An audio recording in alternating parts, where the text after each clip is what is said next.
Season 7 of Love Island USA came to an end on Sunday, July 13th, and so did one relationship. In the explosive 2-hour episode, Huda Mustafa and Chris Seeley became the first couple in franchise history to break up in the finale. Tensions came to a head during their last date as Huda, 24, expressed concerns about their compatibility. "It's going well," she began after he shared that he saw potential for their future together.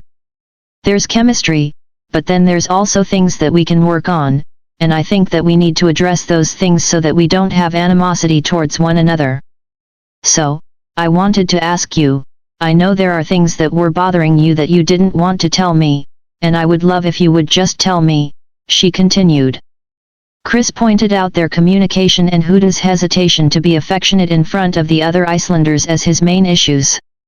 "There was no respect in my end, as far as listening to what I was trying to say," he said, pausing when Huda started to interrupt.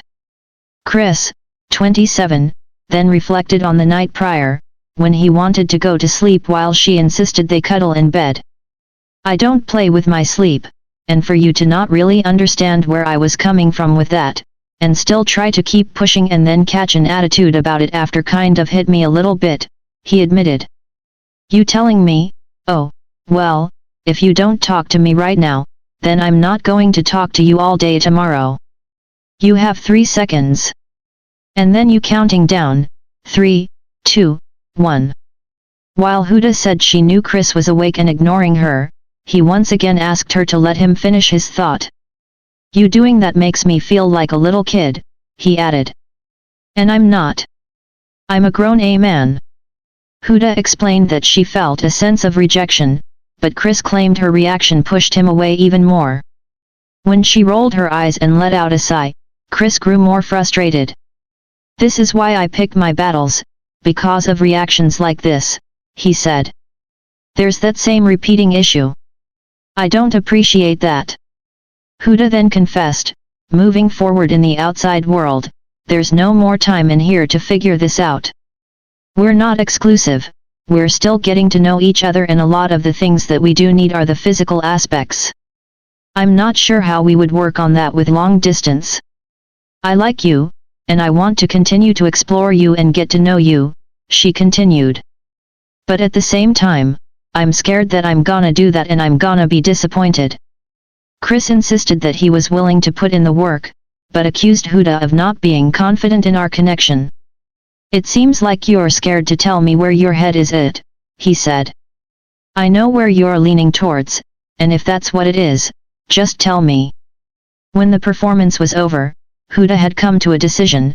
"I think we should just be friends."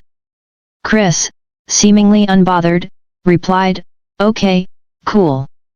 No hard feelings." "I already knew. I could tell. So I have just been waiting for you to say it." She proposed that they still hang out platonically and not feel weird, but Chris wasn't totally in agreement. "Right off the bat, I'm gonna be honest with you, no," he confessed. "But will I have any hatred toward you? No. But I need to not like you anymore, so that means I need to separate myself a little bit, I'm going to." As they stared silently into each other's eyes, Chris stood up and declared, "I can't take this." After walking off, he returned to take Huda, who was still at the dinner table sobbing, back to the villa. "Why are you crying?" he asked. "Because it's hard," she said, asking if he could carry her through the water surrounding the candle-lit table, but he refused.